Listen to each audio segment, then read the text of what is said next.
The recording is started.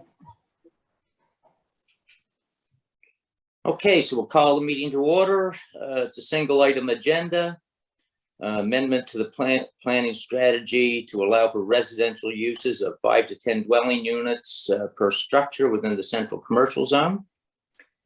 Mr. Lamy, are you satisfied it's properly before council? Yes, I am, Warden. Okay. Overview by the planner. Okay, good morning, council. So yes, this is an amendment to the secondary planning strategy and Chester Village land use bylaw. The change will affect the entire central commercial zone, which there is a map of included in the staff report that was presented at first reading. So I won't go in detail unless there's any questions, but the general gist of this is a substantial change to the plan to allow application for a development agreement, planning approval tool, which is virtually unused currently in the plan. And this would permit 5 to 10 residential units per structure in the central commercial zone.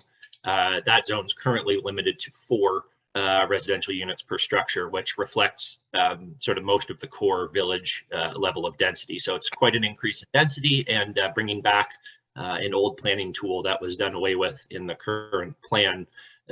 Just as a reminder, the request was initiated due to a conversation around 122 Queen Street. That's that existing building that has the 10 units and is looking to convert the 10th unit back to residential use. And so that's what prompted this discussion. And so we expect that following this amendment, we at some point will be coming forward to you with a draft development agreement to facilitate that project. So the two pieces kind of have to, this piece has to go first before we can entertain a development agreement for 122 Queen Street. So yeah, if there's any specific questions, I'd be happy to answer those. Anybody have any? I have a question. Okay.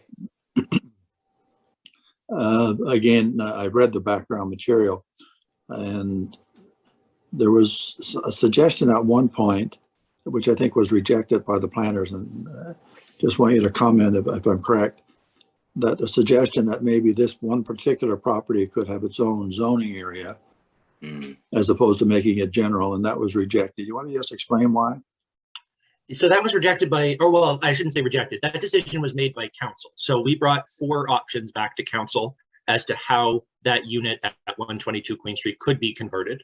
One of them was as of right. So that would be a change in the zone to allow 5 to 10 residential units as of right by development permit. One was looking at this development agreement option. And then there was an option which I sort of said, which would be to create a new zone for multi-unit residential structures, and then look at rezoning the property at 122 Queen Street to that zone.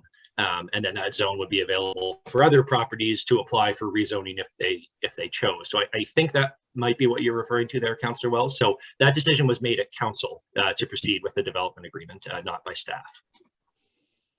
All right, but there was no impediment to do that from a legal perspective, and it was just a council decision. Yeah, policy. Just wanted to clarify that. That's fine. Thank you.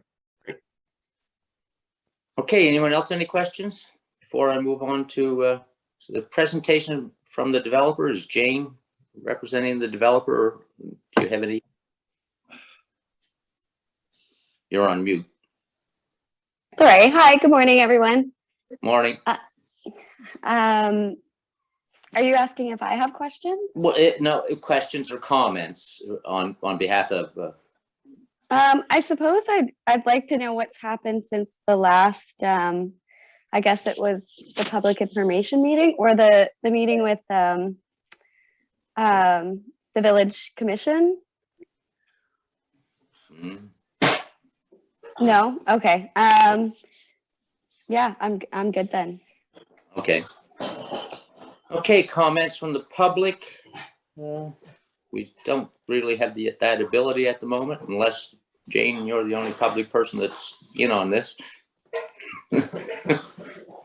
Well, I mean, I was very happy to see strong direction given by council in the first meeting to move forward with development agreements. I think it's very positive, and I think given that this is not an amendment to approve development agreements anywhere at any time for anything. It's in a specific zone, that it's reasonable and is not a risk to our community. I think also given the severe housing crisis that we're in, not only our community, but the entire province is at nearly 0% vacancy, that this is a immediate solution and an expedient solution to this issue.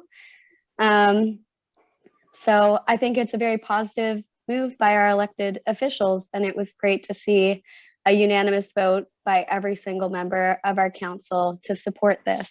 So, yeah, that's all. That's all I That was have all to say good. right That now. was- Thank you. Thanks.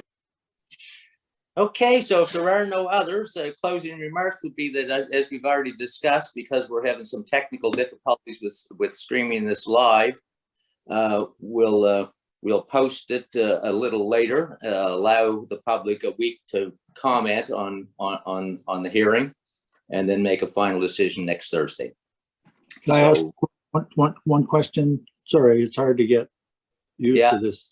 yeah, I know it is. Is there no public present or public?